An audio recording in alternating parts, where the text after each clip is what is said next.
बिस्मिल्लाहिर्रहमानिर्रहीम। अस्सलाम वालेकुम क्लास, कैसे हैं आप सब लोग। उम्मीद है कि आप लोग खैरियत से होंगे। आज हम अपने लेक्चर नंबर 15 का आगाज़ करेंगे और आज का हमारा टॉपिक है सेल ऑर्गेनेलिज। ठीक है, पहले हमने सेल का इंट्रोडक्शन किया, उसके बाद इसके जो है वो स्ट्रक्चर्स हैं कुछ, जैसे सेल मेम्ब्रेन, साइटोप्लाज्म वगैरह, उनकी स्टडी की। और आज हम जो है वो अपने मेन टॉपिक जो कि है सेल ऑर्गेनेली, उसकी तरफ मूव करेंगे। सेल ऑर्गेनेली में सबसे फर्स्ट पे हम डिस्कस करेंगे न्यूक्लियस को। ठीक है, न्यूक्लियस क्या है। आपको पता है कि जितना भी जेनेटिक मटेरियल होता है किसी भी ऑर्गेनिज्म के अंदर, वो सारा न्यूक्लियस के अंदर जो है वो स्टोर होता है।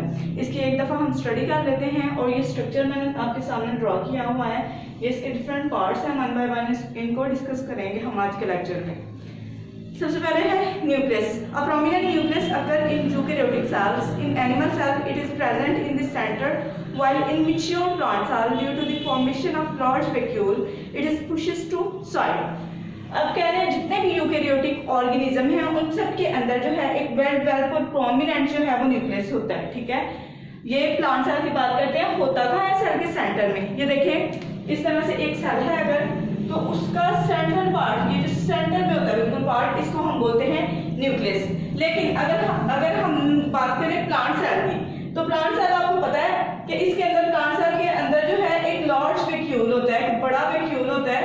बड़ा वैक्यूल होने की वजह से न्यूक्लियस जो है एक साइड पे होता है सेल के। ठीक है, यही बात अभी डिस्कस की गई है आपके साथ कि जो प्लांट सेल होता है उसके सेंटर में न्यूक्लियस होता है, जबकि जो एनिमल सेल होता है उसके सेंटर में न्यूक्लियस होता है, जबकि प्लांट सेल की अगर बात करें उसके लार्ज वैक्यूल होने की वजह से न्यूक्लियस जो होता है वो एक साइड पे होता है। उसके बाद लिखा हुआ है यहाँ पे, nucleus is bounded by a double membrane known as nuclear envelope. Nucleus की गेट जो है मेम्ब्रेन होती है, डबल मेम्ब्रेन होती है, जिसको न्यूक्लियर इनवेलप बोलते हैं। ये देखें, ये है न्यूक्लियर इनवेलप, ये डबल मेम्ब्रेन होती है। ठीक है, न्यूक्लियस की गेट, तो इसको क्या बोलते हैं, nuclear envelope. Nuclear envelope contain many small pores that enable it to act as semi-permeable membrane. Inside nuclear envelope, a granular fluid, nucleoplasm is present. Nucleoplasm contain one or two nuclei, singular nucleolus and chromosomes.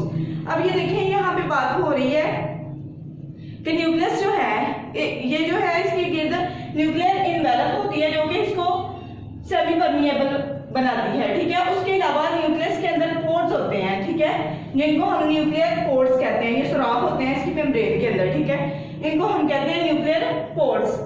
ये क्या करते हैं, nucleus को semi permeable बनाते हैं। ठीक है, कुछ चीजें जो है वो ट्रांसपोर्ट हो सकती है न्यूक्लियस के अक्रॉस और कुछ नहीं हो सकती।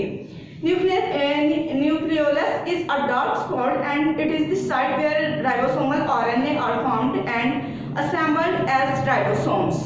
ठीक है, न्यूक्लियोलस क्या है, ये देखें, ये वाला जो पार्ट है, ये वाला डार्क एक स्पॉट जो है उसको बोलते हैं न्यूक्लियोलस, जो न्यूक्लियस के अंदर प्रेजेंट होता है। इधर क्या होता है कि राइबोसोमल आरएनए जो है वो राइबोसोम की प्रोडक्शन कर रहा होता है। राइबोसोम जो है असेंबल होते हैं। ठीक है, तो राइबोसोमल आरएनए क्या करता है, राइबोसोम्स को असेंबल करता है, यहाँ पे कहाँ पे, न्यूक्लियोलस के ऊपर।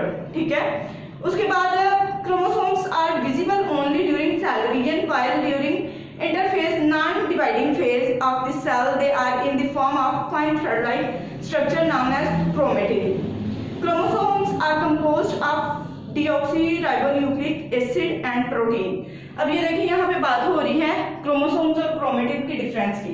तो ये देखें, इसके अंदर अगर आप देखें तो न्यूक्लियस के अंदर जब आप देखते हैं न्यूक्लियोप्लाज्म होता है और न्यूक्लियोप्लाज्म के अंदर जो है वो क्रोमेटिन होते हैं। क्रोमेटिन क्या होता है, थ्रेड लाइक स्ट्रक्चर होता है। ठीक है, धागे की तरह की बारीक बारीक साख्तें होती हैं और ये कब होती हैं, सेल डिवीजन से पहले। लेकिन जब सेल डिवीजन स्टार्ट होती है,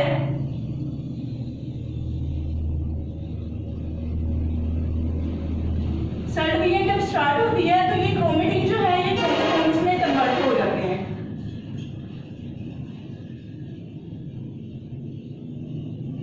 ठीक है, ये देखें, डिवीजन से पहले जितना भी मटेरियल होता है न्यूक्लियस के अंदर वो थ्रेड लाइक होता है, क्रोमेटिन की फॉर्म में होता है। ठीक है, और जो ही सेल डिवीजन स्टार्ट होती है ये थ्रेड लाइक स्ट्रक्चर जो है ये थोड़ा थिक होना शुरू हो जाता है और ये प्रॉपर स्ट्रक्चर इस तरह के बना देता है, जिनको हम बोलते हैं क्रोमोसोम्स।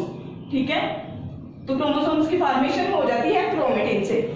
तो दोबारा देखिए, अगर न्यूक्लियस के स्ट्रक्चर की हम बात करें तो सबसे पहले इसके गेट जो है डबल मेम्ब्रेन स्ट्रक्चर है। ये डबल मेम्ब्रेन होती है जिसको न्यूक्लियर इनवेलप बोलते हैं। न्यूक्लियर इनवेलप के अंदर छोटे छोटे पोर्स होते हैं जिनको न्यूक्लियर पोर्स बोलते हैं। इन न्यूक्लियर पोर्स के जरिए क्या होता है, मटेरियल का एक्सचेंज होता है, बाहर और अंदर की तरफ जो है मटेरियल मूव करता है और ये इसको सेमी परमिएबल बनाते हैं न्यूक्लियस को। उसके बाद जो है सेल के अंदर जो है ये न्यूक्लियोप्लाज्म होता है, ठीक है। और न्यूक्लियोप्लाज्म के अंदर जो है वो क्रोमेटिन होते हैं, थर्ड लाइन स्ट्रक्चर होता है। लेकिन जो भी सेल की डिवीजन स्टार्ट होती है ये क्रोमेटिन जो है वो क्रोमोसोम्स की फॉर्मेशन करता है। तो ये थी इसके स्ट्रक्चर के बारे में स्टडी। अब क्रोमोसोम्स की अगर बात करें, क्रोमोसोम जो है ये किस चीज से बने होते हैं? Chromosomes are composed of deoxynucleic acid and proteins. Deoxynucleic acid बोलते हैं डीएनए को। तो ये जो क्रोमोसोम्स हैं ये किससे बने होते हैं? डीएनए से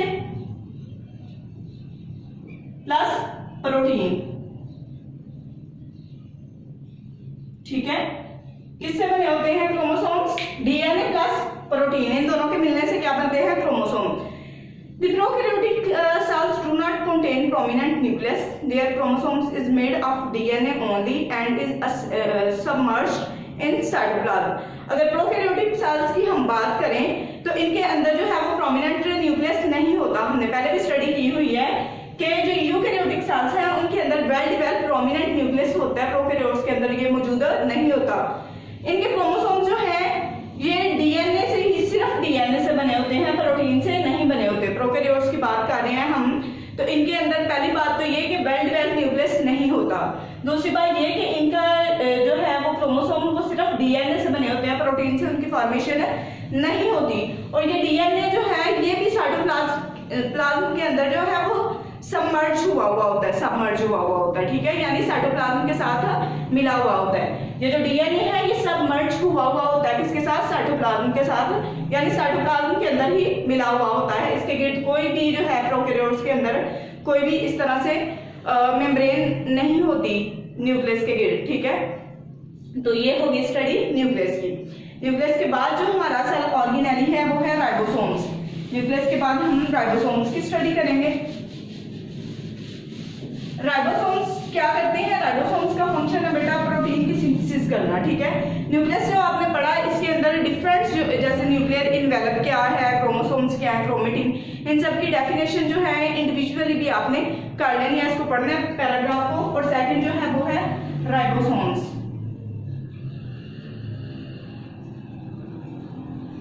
ठीक है। राइबोसोम्स क्या होते हैं? ये दो जो है सब यूनिट से मिलकर बने हुए होते हैं, एक लार्ज होता है और दूसरा स्मॉल होता है। फंक्शन इनका क्या होता है? प्रोटीन की सिंथेसिस कर रहे होते हैं राइबोसोम्स। तो इसकी स्टडी कर लेते हैं। सबसे पहले जो है इसका इंट्रोडक्शन आ जाएगा। Ribosomes are tiny granular structure that are either floating freely in cytoplasm और are bounded to endoplasmic reticulum, ठीक है। राइबोसोम्स क्या है? ग्रेनुलर, यानी ग्रेन्स की तरह का इनका स्ट्रक्चर होता है, ऐसे ग्रेनुलर ग्रेन्स जैसे होते हैं, इस तरह का इनका स्ट्रक्चर होता है ग्रेनुलर। ये या तो साइटोप्लाज्म के अंदर फ्लोट कर रहे होते हैं यानी तैर रहे होते हैं साइटोप्लाज्म के अंदर, या फिर एंडोप्लाज्मिक रेटिकुलम के साथ जो है ये अटैच हुए होते हैं, ठीक है। तो ये इंट्रोडक्शन में दोनों चीजें आ जाएंगी। पहली बात ये कि एंडोप्लाज्मिक रेटिकुलम के साथ यहाँ अटैच होते हैं या फिर साइटोप्लाज्म के अंदर फ्लोट कर रहे होते हैं। आगे इसकी आ जाएगी कंपोजिशन। सबसे पहले आपने इसका इंट्रो किया,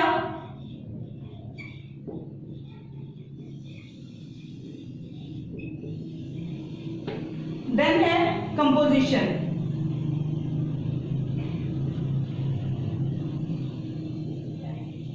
कंपोजिशन के अंदर क्या आ जाएगा? Each ribosome is made up of almost equal amount of protein and ribosomal RNA, ठीक है। हर राइबोसोम जो है वो किससे बनी होती है? प्रोटीन। यहां पे लिख लेते हैं इसके सामने। कंपोजिशन इसकी किससे होती है? प्रोटीन और राइबोसोमल आरएनए, और दोनों जो है ये इक्वल अमाउंट में होते हैं इसके अंदर, ठीक है। राइबोसोम्स जो है कंपोजिशन की अगर बात करें तो प्रोटीन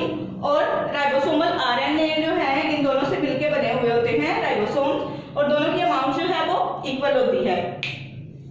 नेक्स्ट देखिए, ribosomes are not bound by membrane and so are also found in prokaryotes. Ribosomes जो है इनके गिर्द कोई भी मेम्ब्रेन नहीं होती, ठीक है, मेम्ब्रेन बाउंडेड स्ट्रक्चर नहीं है, ये ऐसे ही होते हैं, इसीलिए ये प्रोकैरियोट्स के अंदर भी पाए जाते हैं। आपको पता है प्रोकैरियोट्स के अंदर जितने भी सेल ऑर्गेनेली होते हैं मेम्ब्रेन उनके गिर्द नहीं होती, ठीक है, बगैर मेम्ब्रेन के स्ट्रक्चर जो है वो प्रेजेंट होते हैं। तो राइबोसोम्स के गिर्द कोई मेम्ब्रेन नहीं होती, इसलिए ये प्रोकैरियोट्स में भी पाए जाते हैं। Eukaryotic ribosomes are slightly larger than prokaryotic one, ठीक है। यूकैरियोटिक सेल जिनके अंदर वेल डेवलप्ड न्यूक्लियस होता है और मेम्ब्रेन बाउंडेड स्ट्रक्चर होते हैं। अगर इनकी बात करें तो प्रोकैरियोट्स में जो है साइज में छोटा होता है राइबोसोम्स, और जबकि यूकैरियोट्स जो है इनमें बड़ा होता है। प्रोकैरियोट्स में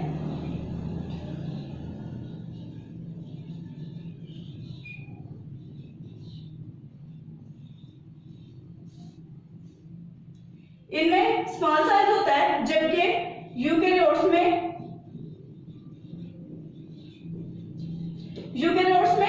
बड़े साइज के होते हैं राइबोसोम्स। इनका स्ट्रक्चर कुछ इस तरह से बना हुआ होता है राइबोसोम्स का। एक स्मॉल सब यूनिट होता है और एक लार्ज, ये वाला जो है वो लार्ज होता है इसका सब यूनिट, जबकि ये वाला जो नीचे वाला होता है ये स्मॉल सब यूनिट। इन दो सब यूनिट से मिलकर बने हुए होते हैं। प्रोकैरियोट्स में स्मॉल साइज के और यूकैरियोट्स में लार्ज साइज के होते हैं। उसके बाद है इनके फंक्शन।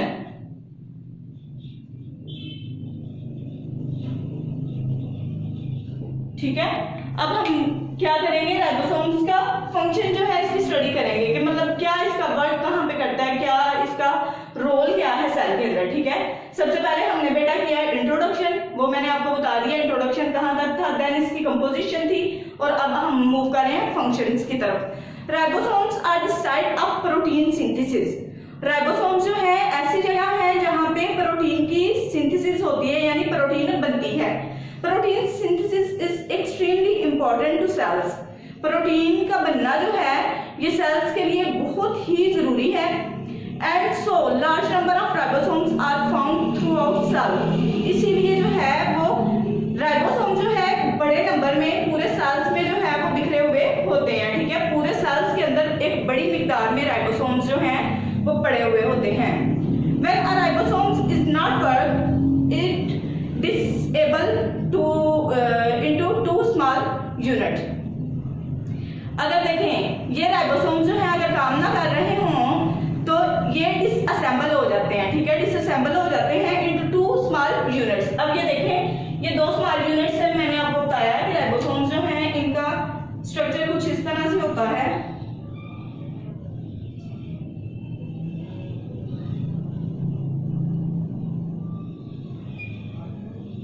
एक स्मॉल होता है और एक लार्ज सब यूनिट। इस तरह से दो सब यूनिट्स होते हैं और दोनों एक दूसरे के साथ अटैच होते हैं। ठीक है, अगर ये देखें जब प्रोटीन की सिंथेसिस हो रही होती है, लेकिन जब ये एक दूसरे से डिसअसेंबल हो जाते हैं, मतलब ये इस तरह से असेंबल नहीं होते, एक दूसरे के साथ जुड़े हुए नहीं होते, तो प्रोटीन की सिंथेसिस जो है वो बनना रुक जाती है। अगर दोनों एक दूसरे के साथ असेंबल होंगे, मिले हुए होंगे, तो प्रोटीन की सिंथेसिस होगी।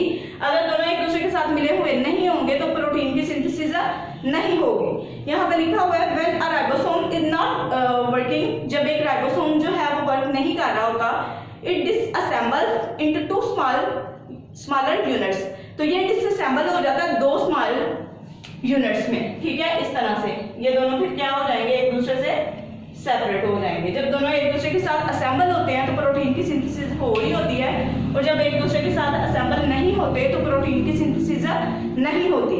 अब फिर दोबारा देख लें बेटा, पहले हमने न्यूक्लियस की स्टडी की, अब हम राइबोसोम्स की स्टडी कर रहे हैं। राइबोसोम की स्टडी में सबसे पहले हमने इंट्रोडक्शन इसका किया। इंट्रोडक्शन में हमने क्या पढ़ा कि राइबोसोम्स जो हैं या तो फ्रीली जो है वो फ्लॉट कर रहे होते हैं साइटोप्लाज्म के ऊपर, या तो ऐसे ही तैर रहे होते हैं साइटोप्लाज्म के ऊपर या फिर एंडोप्लाज्मिक रेटिकुलम के साथ जो है ये अटैच होते हैं। देन हमने बात की इनकी कंपोजिशन की, तो राइबोसोम जो है इनकी कंपोजिशन जो है वो दो चीजें मिलकर कर रही होती हैं, एक प्रोटीन और एक राइबोसोमल आरएनए, और दोनों की अमाउंट जो है वो इक्वल होती है। देन हमने बात की इनके फंक्शंस की, तो ये वो साइट्स होती हैं, राइबोसोम्स की बात हो रही है, ये वो साइट्स है जहाँ पे प्रोटीन की फॉर्मेशन हो रही होती है, और ये दोनों जो है असेंबल होते हैं। एक दो सब यूनिट्स होते हैं, एक लार्ज सब यूनिट है और एक स्मॉल। जब दोनों एक दूसरे के साथ असेंबल होते हैं तो प्रोटीन की सिंथेसिस होती है, लेकिन जब ये डिसअसेंबल होते हैं, एक दूसरे के साथ जुड़े हुए नहीं होते, तो प्रोटीन की फॉर्मेशन होना रुक जाती है। ठीक है, दूसरी बात हमने इसके अंदर ये पढ़ी कि जो है प्रोटीन की सिंथेसिस जो है वो सेल के लिए बहुत इसेंशियल है, बहुत जरूरी है प्रोटीन की सिंथेसिस। इसीलिए राइबोसोम्स जो हैं ये सेल के अंदर एक्सेसिवली एक लार्ज अमाउंट में जो है वो पड़े हुए होते हैं। ठीक है, तो इनका फंक्शन क्या होता है, प्रोटीन की सिंथेसिस करना। इसके साथ ही बेटा आज हमारा लेक्चर नंबर 15 जो है वो अपने इख्तिताम को पहुंचता है। नेक्स्ट लेक्चर के साथ आपके साथ फिर मिलेंगे। अल्लाह हाफिज।